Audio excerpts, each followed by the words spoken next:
In this edition of That's Not Bible, we're going to look at some very early extra-biblical quotes about Sunday being the day of worship. Though uninspired, these are ancient sources that are certainly worthy of our consideration. Maybe you were taught that Sunday worship is the mark of the beast, that mere men came along later and changed the day to Sunday. That is simply not true. In fact, let's start with the Bible itself. There is no question that Sunday, the first day of the week, has great significance in the New Testament. It was on Sunday that Jesus Christ rose from the dead, the church was established, and early saints assembled for worship. Acts 20 verse 7, 1 Corinthians 16 verse 2. But notice these quotes.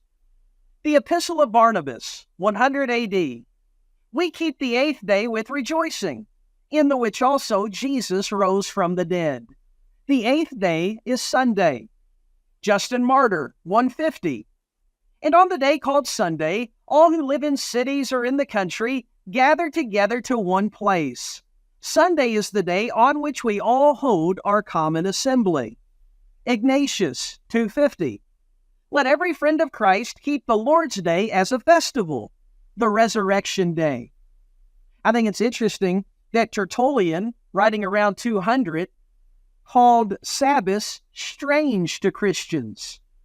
And Eusebius, the so-called father of church history, said that Christians do not observe circumcision or the Sabbath. Why? And I quote, because such things as these do not belong to Christians. End quote. There is overwhelming evidence, biblically and extra-biblically, to show that the early saints assembled on Sunday.